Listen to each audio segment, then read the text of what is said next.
जा रहा है कि 14 अप्रैल को केसीआर एक और बड़ी रैली का आयोजन करने जा रहे हैं। डॉक्टर भीमराव अंबेडकर की जयंती के मौके पर केसीआर की कोशिशें कितनी कारगर होंगी, क्या चुनौतियां हैं विपक्षी एकता के सामने, बात करने के लिए हमारे साथ हैं के कविता, बीआरएस की नेता, एमएलसी। बहुत बहुत धन्यवाद कविता, जुड़ने के लिए, समय निकालने के लिए। पहला सवाल मेरा आपसे यही है कि विपक्ष की एकता हो, उसमें क्या चुनौतियां, चैलेंजेस क्या देख रहे हैं आप? देखिए, इसमें चैलेंजेस और चुनौतियां कुछ भी नहीं है, लेकिन हम जब कांग्रेस के स्टेटमेंट्स देखते हैं तो मैंने देखा है, कल खरगे जी ने आज कहा है कि कांग्रेस विल लीड, बस इसी बात से चुनौती है। इश्यू इज़ कांग्रेस प्रेजेंट नहीं है पूरे देश भर में। 4000 के ऊपर जितने एमएलएस है इस देश में, कांग्रेस के मुश्किल से 690 एमएलएस है। So not even 1/3 MLAs are there. फिर भी आप बोल रहे हो कि हम लीड करेंगे। तो कांग्रेस की आज हालत ऐसा है, जब मेले में बच्चे और पिताजी चले जाते हैं, बच्चे को कंधे पे उठा के बाप चलते हैं, तो बच्चे को लगता है कि वो अपने आप कद से बड़ा है, लेकिन है नहीं। तो विपक्षियों के कंधे पे उठ के बैठ के जो कांग्रेस काम करना चाहती है, तो कांग्रेस को सादगी सीखनी चाहिए, रियलिटी उनको समझनी चाहिए, एरोगेंस छोड़नी चाहिए। देश की जनता के इंटरेस्ट में ये तो बात तय है आज के पवन खेड़ा जी के अरेस्ट के बाद कि बीजेपी को सत्ता से उतारना ही है, क्योंकि इनका तानाशाही बहुत हो गया और अनडिक्लेयर्ड एक इमरजेंसी जैसा सिचुएशन इस देश में है। तो इनको गद्दी से उतारने के लिए बेटर सभी लोग एक साथ आ जाएंगे। अगर कांग्रेस आता भी नहीं है तो भी इतने ज़्यादा विपक्षी दल है जो रीजनल में काम करती है, उनका स्ट्रेंथ है आज। तो ये सब तो आ जाएंगे। जो हुआ, कांग्रेस का अधिवेशन कल से शुरू हो रहा है जी, और जिस तरह से ये पूरा मामला हुआ कांग्रेस के साथ, आपने देखा होगा पूरा एयरपोर्ट से लेकर तमाम चीजें, आप कैसे उसको क्या आंकलन कर रही हैं, क्या हो रहा है? इससे 2 दिन पहले ईडी के रेड शुरू हो गए, जहां पे रायपुर में इनका मीटिंग होने वाला है। तो अगर आप मीटिंग भी विपक्ष को नहीं लगाने दे रहे हो, इतना आप डर रहे हो, तो ये खुद बता रहे हैं कि किस परिस्थिति में देश है। डेमोक्रेसी में पहले राइट होता है कि मिल के बात करने का। अगर आप मीटिंग ही करवाना नहीं देते हो, चाहे वो कांग्रेस हो, जो भी विपक्षी दल हो, लेकिन अगर आप मीटिंग ही नहीं करने दे रहे हो तो इसका मतलब है आप बहुत ज़्यादा डर रहे हो। तो आज बीजेपी सरकार डर रही है कि कहीं विपक्ष को ज़्यादा सपोर्ट ना आ जाए।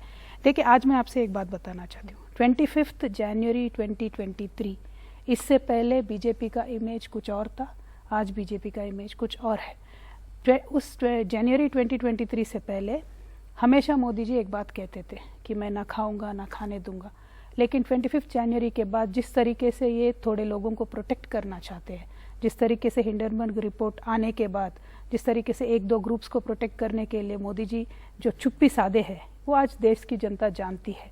तो जो मोदी का नॉन करप्ट का इमेज था, आज वो देश में नहीं है। ये विपक्ष ये विपक्ष का आरोप है और तमाम राजनीतिक दल अपने अपने तरीके से उठाते हैं, कहते हैं। कांग्रेस अपने आप कहती है, कांग्रेस के राहुल गांधी ने बातें अपनी कहीं, नीतीश कुमार लगातार कह रहे हैं। लेकिन अगर मैं इस पे दोबारा वापस आती हूँ विपक्ष की एकता को लेकर, नीतीश कुमार जिस तरह से केसीआर गए, पटना गए, उनसे मुलाकात की, और नीतीश कुमार जो खम्मम में रैली थी वहाँ पे नहीं आए थे। नीतीश, आपकी जो एक कोशिश है विपक्षी एकता की, उसमें नॉन कांग्रेस माना गया है, क्या कारण आप देखते हैं? क्योंकि कांग्रेस भी एक तरह से देख रही है कि क्या हो रहा है उसके साथ विपक्ष में रहकर। देखिए, इस देश को सिर्फ 2 दलों ने बहुत ज़्यादा दिन गवर्नमेंट से रूल किया है, एक तो बीजेपी है, दूसरी कांग्रेस है। अगर देश की हालत आज भी ऐसे है कि हम हर घर में पानी नहीं दे सकते, हर घर में बिजली नहीं दे सकते हैं, तो इन दोनों का ही काम है। तो हमारा ये मानना है कि बोथ बीजेपी एंड कांग्रेस दोनों ही रिस्पॉन्सिबल है देश की ये परिस्थिति में। अगर कुछ बदलाव लाना है तो इन दोनों को साइड में करके बदलाव लाने का काम कर सकते हैं। क्योंकि आज देखिए, केसीआर साहब का जो काम चल रहा है तेलंगाना में, जो पिनरई विजयन साहब का काम चल रहा है केरला में, जिस तरीके का ममता दी का काम चल रहा है, जिस तरीके से आम आदमी पार्टी का दिल्ली और पंजाब में काम चल रहा है, तो बदलाव दिख रहा है लोगों को। लेकिन जब मोदी जी आए हैं 2014 में, बड़ी आशा थी कि कुछ तो बदलाव दिखेगा, लेकिन क्या बदलाव आज दिख रहा है? उनके जो कोर मुद्दे थे, कोर प्रॉमिसेस थे, उन पे तो उन्होंने अमल नहीं किया। नौकरी नहीं दी, ब्लैक मनी वापस नहीं लाया, रुपये का गिरता हुआ वैल्यू गिरने ही दिया। नीतीश कुमार, आप चाहते हैं कि नीतीश कुमार आपके फोल्ड में आए, केसीआर चाहते हैं कि वो नहीं, आप समझ नहीं रहे। लेकिन नीतीश कुमार कांग्रेस की तरफ देख, वो कह रहे हैं कि भाई आप फैसला लीजिए, हालांकि कांग्रेस की तरफ से जवाब आ गया। देखिए, एक बात मैं कहना चाहती हूँ, आज अगर आप नंबर्स लेके बैठ जाएंगे कि कौन कितने सीट जीतेंगे, कहाँ से कितने आ सकते हैं, जैसे मैंने कहा था 4000 से ऊपर एमएलएस आज है, उसमें आप बहुत कांग्रेस और बीजेपी का मिला के देख लेंगे तो 2000 एमएलएस है बीजेपी और कांग्रेस का पुट टुगेदर। तो बाकी 50% एमएलएस सारे ही रीजनल दल के पास है।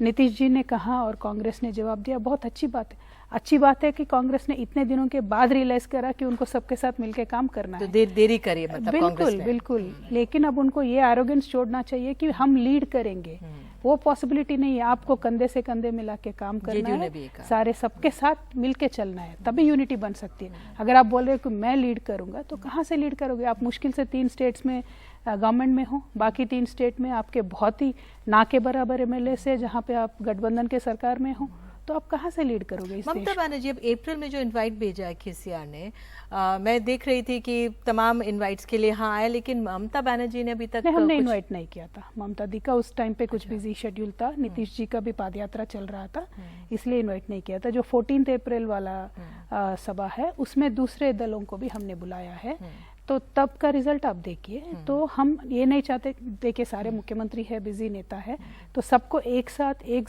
टाइम पे लेके आना मुश्किल था।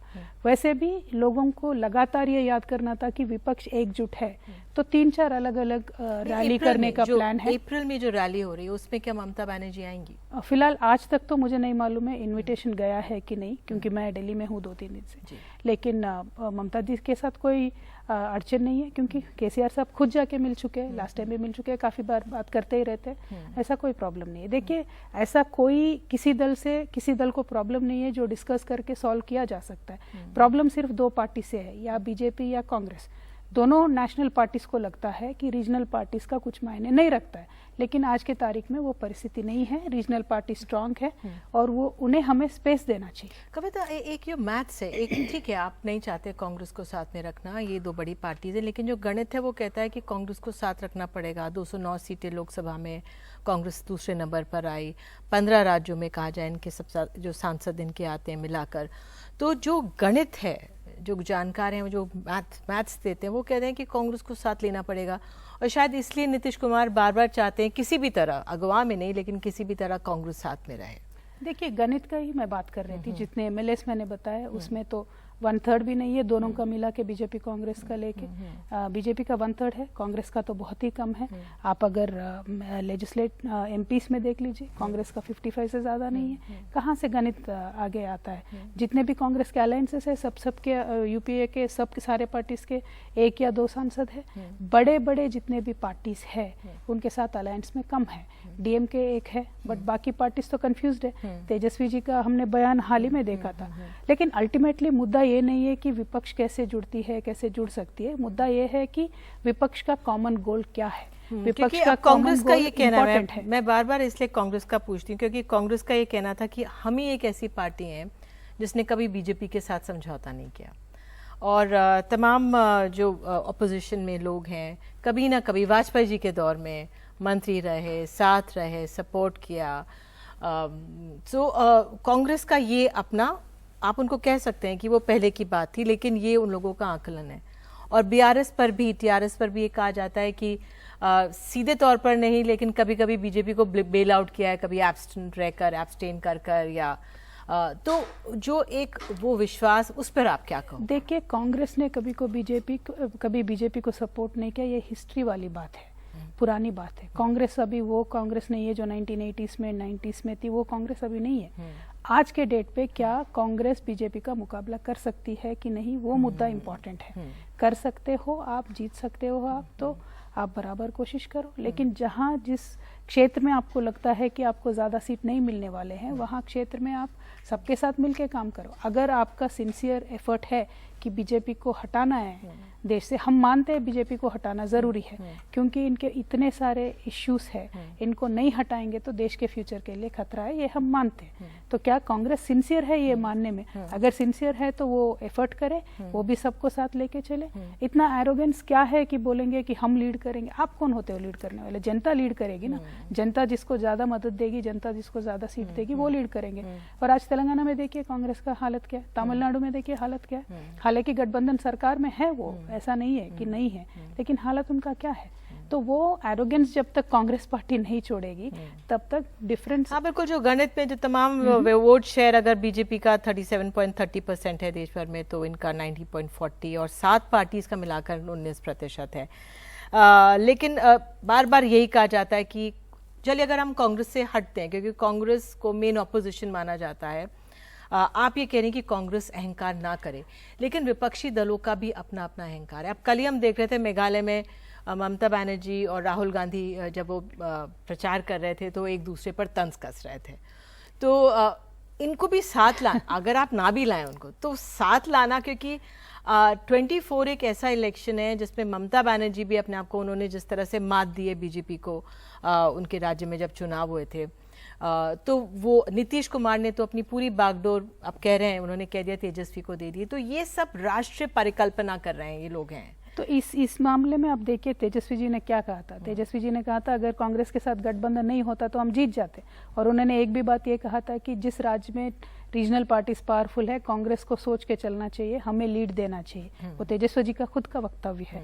तो ये फीलिंग सारे ही रीजनल पार्टीज के नेताओं में है, और हमारे जैसे पार्टी जो नेशनल एस्पिरेशन रखती है, नेशनल लेवल पे काम करना चाहती है, और हमारा इंटेंशन है, एजेंडा है, और हमारे पास प्रूफ ऑफ कॉन्सेप्ट है, हमने करके दिखाया जो कांग्रेस के रूल्ड स्टेट्स में कहीं नहीं है। तो हम इतना कहना चाहते हैं कि या कांग्रेस हो या बीजेपी हो, इन दोनों को नेशनल पार्टी अपने आप को कहते हुए रीजनल पार्टी को नजरअंदाज नहीं करना चाहिए। अगर कांग्रेस पार्टी सीरियस है बीजेपी को बर्खास्त करना है सत्ता से, तो वो सबसे मिले, बात करे, एरोगेंस ना दिखाए, क्योंकि ये लीड करने की जो बात होती है तब तो अब बाकी सब लोग हट जाएंगे। तो आपने रास्ता खोल दिया कांग्रेस के लिए कि एरोगेंस अगर नहीं है तो फिर ठीक है बात करने। नहीं देखिए, क्योंकि आप एक बात समझिए, आज ऑपोजिशन का दर्जा भी नहीं है कांग्रेस के पास, despite being the largest party, opposition का दर्जा है नहीं तो एक ऐसे परिस्थिति है आज पार्लियामेंट में, लीडर ऑफ ऑपोजिशन का क्या है, कोई नहीं है। So that is a problem. अगर आप एक leader alternative credible Modi ji के पक्ष में या बीजेपी के मुकाबले में पेश नहीं कर सकते हो, तो किस तरीके का आप लीड कर सकते हो। आज भारत की सबसे बड़ी प्रॉब्लम क्या है? बेरोजगारी है। आपने कहा 2 करोड़ नौकरी देंगे, हमने हमारे स्टेट में पिछले 8 साल में तकरीबन 2000 यूनिट्स खोल के 30 लाख जॉब्स हमने दिया है। सरकारी नहीं, मुझे बोलने दीजिएगा। आरआरबी रीजनल रेलवे बोर्ड का रिक्रूटमेंट जो होता है, जिसके लिए lakhs and lakhs of youth right that exam, आज तक आप नोटिफिकेशन नहीं दे पा रहे हो। क्या दिक्कत है बीजेपी को? बेरोजगारी की समस्या है। बिल्कुल है। इन मुद्दों के ये मुद्दे अपने आप में ऑपोजिशन बन जाएंगे, अपने आप में एक यूनिटी लोगों में भी लाएंगे, पार्टियों में भी लाएंगे। अब अप्रैल में जो आपकी बैठक होने वाली है, आखिरी सवाल है, बाबा भीमराव साहब अंबेडकर की जयंती पर आप ये लोग रैली करने वाले हैं, कौन कौन आ सकता है? क्योंकि अब इस पर नजरें होंगी, क्या इस पर क्या निकल कर आएगा? मैम, आज तक जो मेरे पास जानकारी है, क्योंकि ये पहले होने वाली थी, देर हो गई है, हमारा राज्य का सेक्रेटेरिएट भी उस दिन ओपन करेंगे, तो उस दिन प्रोटोकॉल के हिसाब से जेडीयू के ललन सिंह भी आने वाले थे, तेजस्वी यादव जी भी आने वाले थे, स्टालिन जी का इन्विटेशन था, एक और राज्य का किसी का इनविटेशन था, मोस्टली सीएम्स का इनविटेशन था, बिकॉज सेक्रेटेरिएट का ओपनिंग का प्रोटोकॉल है, तो थोड़ा इधर उधर हो सकता है, किसी का डेट मैच नहीं हो रहा है, ये हो सकता है। ऐसा नहीं है कि कोई एक नेता नहीं उस दिन पहुंचा हो, तो बीजेपी में लड्डू नहीं फूटने चाहिए कि विपक्ष में यूनिटी नहीं है। विपक्ष में बराबर यूनिटी है और रहेगा, और एक ही लक्ष्य है कि बीजेपी सरकार को सत्ता से बर्खास्त करना है, उसके लिए हम सब मिलकर काम करें। तब तक 9 राज्यों के नतीजे भी आ जाएंगे। हाँ बिल्कुल आ जाएंगे। बहुत बहुत धन्यवाद आने के लिए स्टूडियो में और बात करने के लिए, अपनी बात रखने के लिए कविता।